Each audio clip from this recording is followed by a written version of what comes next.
बिगाड़ा। 3 बहुओं के रवैये से सासू माँ बहुत परेशान थी। दरअसल बात ये थी कि तीनों बहुओं में किसी बात को लेकर अनबन हो गई थी। तब से ही तीनों एक दूसरे से मुंह फुलाए रहती थी। ना कोई सीधे मुंह किसी से बात करती, ना किसी का कहना मानती। पड़ोसी भी इस बात को जानते थे और जाने कैसे कैसे बातें भी करते। इसीलिए सासू माँ ने तीनों बहुओं को तुरंत अपने कमरे में बुलाया। मैं कई दिनों से देख रही हूँ, तुम तीनों अलग अलग सारे काम कर रही हो। ये सब नहीं चलेगा, तीनों को मिलकर ही काम करना पड़ेगा। सास की बात सुनकर एकदम से बड़ी बहू बोल उठती है। नहीं मम्मी जी, मैं इन दोनों के साथ कुछ नहीं कर सकती। मैं इस घर की बड़ी बहू हूँ, फिर भी ये मेरा कहना बिल्कुल भी नहीं मानती। अरे जेठानी जी, जानबूझकर मुझे डबल काम करवाती है आप। और छोटी मुझसे टेढ़े मुंह ही बात करती है। इन दोनों के बीच हमेशा सैंडविच बन जाती है मेरी, और मैं हमेशा आलू की तरह बीच में मसली जाती हूँ।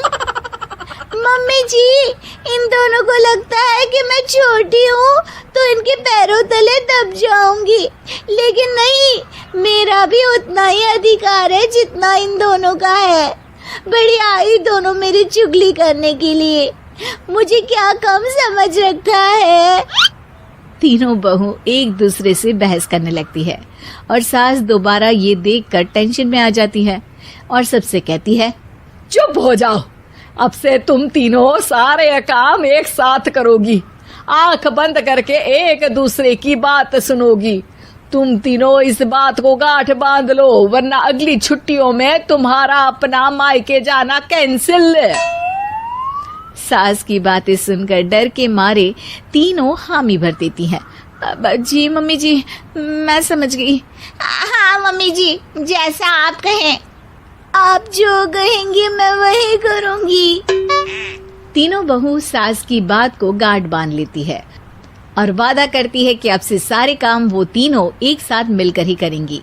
ये सब देखकर सास खुश हो जाती है और वहाँ से चली जाती है। नीचे जाकर वो देखती है कि घर में शर्मा जी आए हुए होते हैं। सास जोर से आवाज लगाकर कहती है, अरे बहू, जरा चाय बनाकर तो लाना, शर्मा जी आए हैं। सास की बात सुनकर तीनों बहू तुरंत किचन की ओर भागती है और चाय बनाना शुरू कर देती है। मुझे तो एकदम मसाले वाली कड़क चाय पसंद है, तो हम शर्मा जी के लिए मसाले वाली चाय ही बनाएंगे। अरे नहीं दीदी, गर्मी के मौसम में मसाला चाय कौन पीता है? मैं तो शर्मा जी के लिए इलायची वाली चाय ही बनाऊंगी। ये कैसी बात कर रही हैं आप दोनों? मेरी मम्मी ने सिखाया है कि मेहमान को ज्यादा दूध और शक्कर वाली चाय देनी चाहिए, वरना वो घर वालों को कंजूस समझते हैं। तो मैं तो शर्मा जी को ऐसी ही चाय दूंगी। तीनों बहुएं अपने अपने तरीके से चाय में शक्कर, मसाला, पत्ती सब डाल देती है। उबलने के बाद तीनों मिलकर चाय बाहर लेकर जाती है और शर्मा जी और सासू माँ को देती हैं। चाय पीने के बाद शर्मा जी सासू माँ को देखकर शर्मा जाते हैं और शर्मिंदा महसूस करते हैं कि आखिर उन्होंने चाय पीने के लिए हामी क्यों भरी।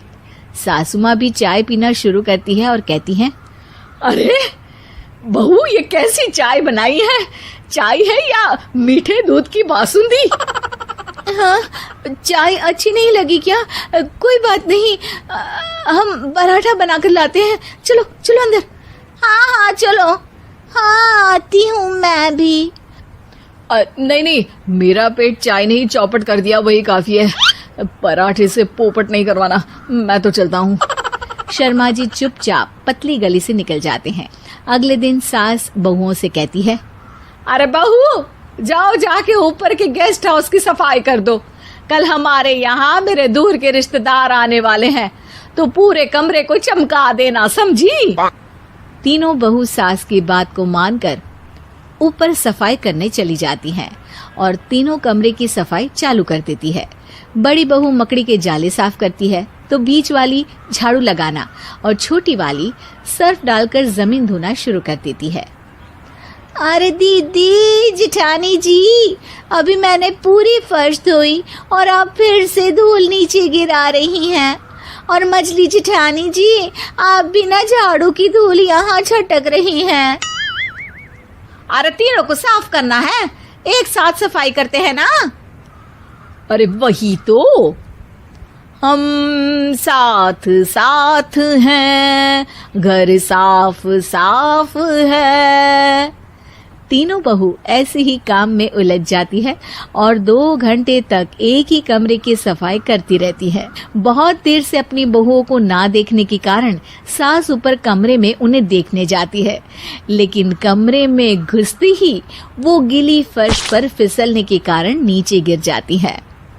ओरी मोरी मैया, हड्डी मरोड़ के रख दी। आए मेरी तो कमर ही टूट गई रे। तीनों बहुएं सास को उठाती हैं और बिस्तर पर सुला देती है। अरे मेरे हाथ पैर दर्द कर रहे हैं, दबा दो, आराम मिलेगा। हाँ जी माँ जी। अरे जी माँ जी माँ जी। और तीनों बहुएं एक साथ सास के हाथ को दबाना शुरू कर देती हैं। माँ की तो चीख ही निकल जाती है और नतीजा ये होता है कि सास के बचे हुए शरीर में भी दर्द उठ जाता है। हाय राम, ये क्या कर दिया तुम तीनों ने। अरे मेरी तो किस्मत ही फूटी है कि तुम जैसी बहुएं मुझे मिली। हे भगवान, पूरे शरीर में दर्द बढ़ गया है। अब तो पता नहीं कि चल भी पाऊंगी या नहीं। माफ करो, मुझे गलती हो गई मुझसे कि तुम तीनों को एक साथ काम करने के लिए बोला। सोचा था तीनों मिलके अच्छे से काम करेगी, लेकिन बड़े बुजुर्ग सही कहते थे कि 3 तिगाड़ा काम बिगाड़ा। तुम लोगों ने ये बात ना आज साबित करके दिखा दी। तुम तीनों को तो समझाना यानी मानो भैंस के आगे बीन बजाना है। तुम्हें अकेले अकेले काम करना है ना, तो अब से तुम अकेले ही अपना अपना काम करो। तीनों बहुएं वहां से जाने लगती है। अरे कहाँ जा रही हो? आप ही ने तो कहा कि अपना अपना काम तो मुझे मुल्तानी मिट्टी लगानी है। अरे मुझे भी तो नेल पॉलिश लगानी है, मुझे ना मेहंदी लगानी है। सास अपना सर पीट लेती है और कहती है, अरे मुझे भी लगाना है कुछ। क्या माँ जी? क्या माँ जी? क्या माँ जी? तुम्हारे घर वालों को फोन तुम्हारी हरकतें बताने के लिए।